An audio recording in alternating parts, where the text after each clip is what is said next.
But at this point, things became a little bit more sophisticated, more organized, and I kind of landed myself in trouble where I was actually facing 6 felony convictions, and I was facing 25 years in prison at the age of 18 years old.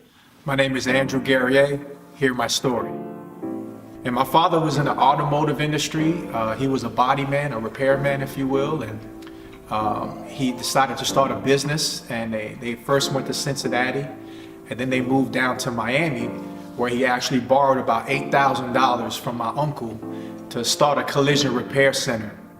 And he grew that business to about $1.3 million a year he was grossing every year in business. And around that time, they had this beautiful, brilliant child by the name of Andrew, AKA me. And just grew up in a great household, man. It was, we had everything, you know. We are middle high or middle upper class family. I remember just going to school and everybody would come to my house after school because they knew I had all the snacks and the games, and I had the Nintendo with the power pad and the duck hunt with the gun, and everybody knew when they came over to the house they were going to eat good and they were going to play well, and it was a safe and fun environment, and all the neighbors kind of loved us for being there. And I almost had this little title where I was like the Fresh Prince growing up, because I had all the Jordans before they came out. You know, I was a sneakerhead even from a kid, and you know, my parents would, you know, make me do chores around the house and they would reward me with Jordans. So it was a good life. And then my parents, they got divorced when I was 9. And then that's when things started to go left a little bit. So as I was kind of bouncing around from house to house, my older sister was working at a nightclub at the time, and she was a go-go dancer for this club in Miami called Fat Black. Do your research. That was the biggest nightclub in Miami. It happened on a Monday night. Everyone you could name came to this club. I remember she would sneak me into the club every Monday night. I would go in there and act as though I was carrying her bags, and then I'd get in the nightclub and just stay for the whole night after carrying her bags inside. And I remember just being in the VIP section with people like Madonna, Mike Tyson, Shaquille O'Neal. Just about everybody you saw on TV would come to this nightclub, even if they were just flying in for the night.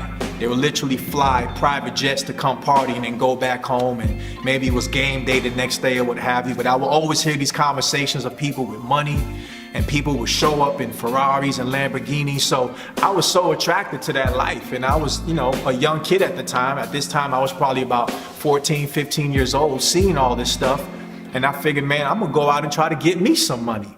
So my first attempt into buying a Lamborghini or a Ferrari was trying to go get a job at McDonald's. And you know, McDonald's ain't gonna cut it. You ain't gonna get no Lamborghini working at McDonald's. And I tried to go get this job at McDonald's, and they told me, man, you know, you have all the qualifications for this job. The problem is you're not 16, so we can't legally hire you. So I went to the next best thing, and I started selling drugs at a very early age. You know, Miami is the closest city to the water, so a lot of drugs get valeted into Miami and then spread out throughout the United States. So the opportunity to sell drugs were endless. At this point, things became a little bit more sophisticated, more organized. And I kind of landed myself in trouble where I was facing 25 years, was found guilty of fleeing to elude, which meant I put the cops on a high-speed chase. And they gave me the maximum for that charge, and they gave me 5 years for it. So I went from 25 years down to 5 years. And because they sentenced me as a youthful offender, I was actually eligible to enroll into a boot camp. So during my time in prison, I kind of took the instruction from my aunt once again. I really reconnected with God. I would call my aunt all the time, and she would just encourage me over the phone and pray with me and pray for me, and just say that God still has a plan for your life. And even in prison, I had favor because I had a job in prison. I was a teacher's aide. So I was an education aide where I was helping inmates get their GED. And I was even actually reading some of their letters from home because they didn't know how to read. And then I was leading Bible studies and got involved with a group of believers that was very solid, that kind of took me under their wing. So I didn't really have a lot of issues in jail, man. All the OGs kind of looked out for me, and they called me Deke, like for deacon. So they called me a young deacon, and they just felt like I had a promising future. So prison was like a ministry for me. You would think it would be a low point in my life, and it was for sure, but it actually really got me reconnected with God. You know, what actually became a low point in my life was when I came home. I was eligible for early release as a result of going to this prison boot camp. So I got bumped up the waiting list because I had favor in the prison, and they knew I was going to do well if I got out. So they bumped me up the list, and I went through this 4-month boot camp. And again, I was on fire for God when I came out. I felt like, man, God, you reduced a 25-year sentence to me only doing about 1.5 years in prison. And the rest of that time was served on probation. So I had about 3 years left to do on paper. And when I came out, it was like, man, what am I going to do? I'm a convicted felon. How am I going to work? But I just knew God had a plan. And I actually ended up getting a job at a cellular phone company called Track Phone. And I don't even know if they're still in business today, but I got a job in Track Phone. I was working in the customer service department. They were paying $15 an hour, and then they'll pay you double for every hour that you work overtime. So I was killing overtime. I'd be over there like all the time, getting $30 an hour. And then from there, I started promoting parties. And then I was always into music. I was rapping since middle school. So I began recording music again, and I had some friends who started an independent label, and we formed this label, and things were going great. Started promoting parties, so I had like 3 streams of income. I had a beautiful girl at the time. She was amazing. She was like the baddest chick in Miami, at least in my mind. And everywhere I go, I get respect from the OGs, like, man, Shawty came out of prison and he got himself all together. So life was good.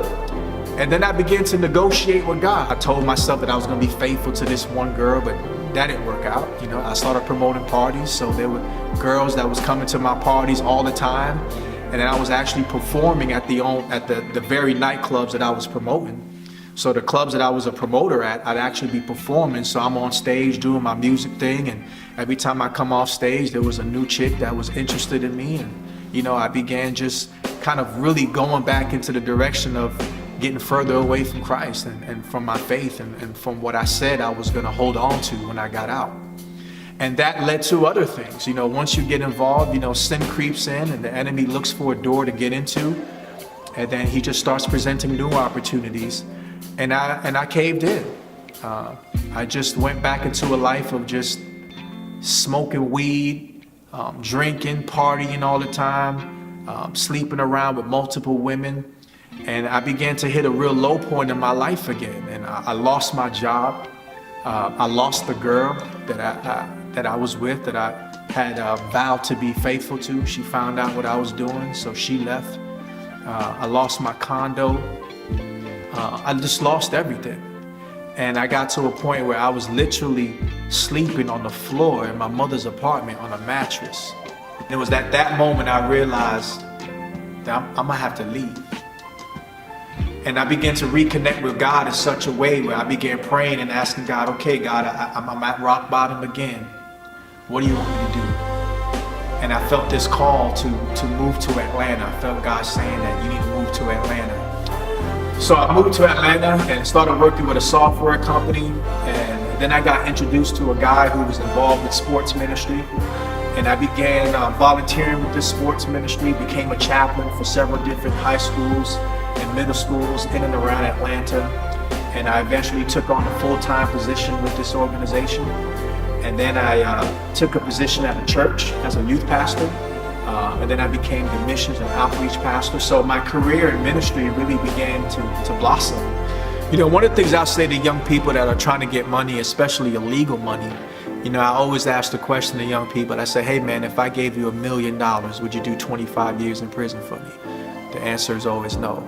If I gave you 2 million or 3 or 10 or 20 million, the answer is always no. So I asked, so why would you risk your freedom and risk your life for a few dollars?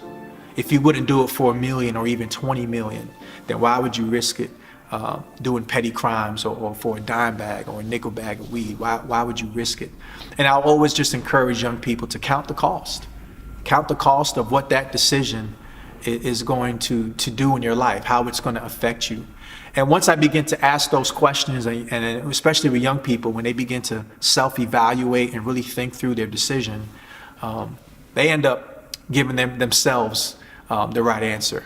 Because I think most people know right from wrong. They just choose wrong out of desperation.